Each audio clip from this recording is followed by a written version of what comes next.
He was my mentor. Like, I looked up to him. He discovered me, so he believed in me. So I wanted to be everything JD. So everything he taught me, I wanted to absorb it and just learn it so I could be the best I could be. So I feel like that's what my transition was. I was still brat because whatever he saw in me, like, I was the tomboy. I grew up in church. Like, I had a huge heart. I used to want to be real bad. I used to be bad, but on the low. JD brought the bad out on the records.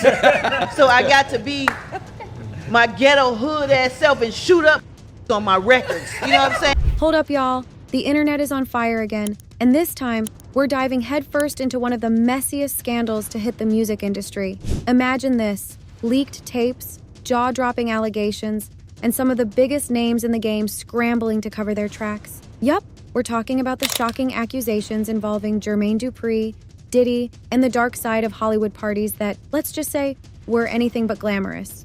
You're not ready for the tea I'm about to spill, so grab your popcorn and buckle up because this one's a ride. All right, so here's where it all starts. Recently, whispers have been circulating about a leaked tape that allegedly exposes Jermaine Dupri's involvement in Diddy's infamous Freakoffs with young stars.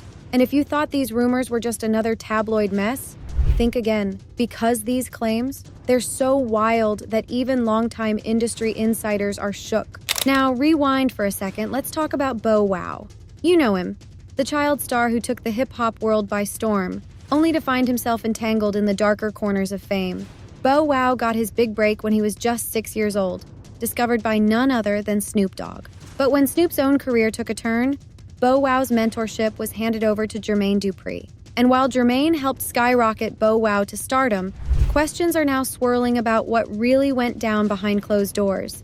Fast forward to today. Bow Wow recently made some curious comments about Diddy's parties. And let's just say, weekend just passed. Like BET Award weekend, it didn't, like the past two, they just didn't feel right. Because there was no motion, there was no parties. I'm talking about him as the artist, the person, right? How monumental and how important he was to the culture. Because I said, Jermaine, there's no parties. Every year, dude he had the fest, and you feel it. It's like a hole. It's like, damn, we ain't going.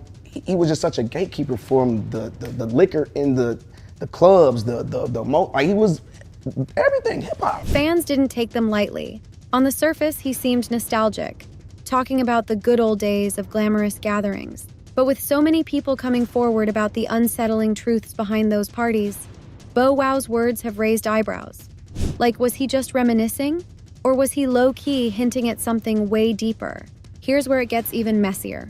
According to rumors, Bow Wow wasn't just attending these parties. Allegedly, Jermaine Dupri introduced him to this wild lifestyle at a disturbingly young age. If true, that means Bow Wow's childhood, the one we all thought was a fairy tale, was anything but. And Bow Wow's not the only one caught in the crossfire. Remember Chris Kelly from the legendary duo Criss Cross? He too was mentored by Jermaine Dupri. While their rise to fame seemed like a dream, Chris's tragic death in 2013 raised some unsettling questions. Fans and insiders alike have speculated that Chris's struggles with addiction might have stemmed from trauma he endured under Jermaine's guidance. And here's the kicker.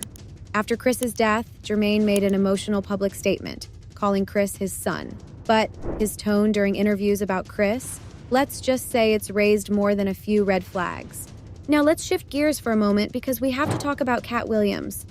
Years ago, the comedian publicly called out both Jermaine Dupri and Diddy for their alleged behavior. At the time, people dismissed Cat's words as the ramblings of a bitter man. But with all these new revelations, it's looking like Cat was onto something all along. Makes you wonder, doesn't it? And then there's Orlando Brown. His story mirrors Bow Wow's in so many chilling ways. Both started out as young stars with seemingly endless opportunities, but both ended up grappling with trauma that's haunted them for years. Orlando has even made shocking claims about Diddy, claims that fans initially dismissed as just another one of his outbursts. But when you start connecting the dots, his words feel less like chaos and more like cries for help. Speaking of cries for help, let's circle back to Bow Wow. His ex-girlfriend Erica Mena once revealed that Bow Wow's past left him carrying a lot of unresolved trauma. She talked about his anger issues and emotional scars, and honestly, it's heartbreaking. Fans have pointed out how Bow Wow's struggles mirror those of other alleged victims of industry exploitation. The pattern is impossible to ignore. And y'all, if you think the tea ends here, think again. There's also that infamous limo incident. Rumors have swirled for years about Bow Wow allegedly being taken advantage of by a male bodyguard in Jermaine Dupri's limo. Bow Wow has publicly denied the allegations, but fans couldn't help but notice how uncomfortable he seemed when addressing the rumors. It's like he wanted to say more but couldn't, whether out of fear or industry pressure. What's even more alarming is the culture of silence surrounding all these stories. Legal threats, PR campaigns, and industry politics seem to have kept the truth buried for years. But as more people come forward, the cracks in this facade are becoming impossible to ignore. So here's the million-dollar question. What's next? With Diddy now facing serious allegations and Jermaine Dupri's name being dragged into the spotlight, will more victims find the courage to speak out? And will these powerful men finally be held accountable for their actions? Only time will tell. But one thing's for sure. The entertainment industry needs to do way better when it comes to protecting its young stars, because the more we learn, the clearer it becomes that this isn't just about a few bad apples. It's about a system that's been broken for far too long. Let me know your thoughts in the comments below. And don't forget to smash that like button, hit subscribe, and stay tuned because the tea is only getting hotter. Trust me, you don't want to miss what's coming next.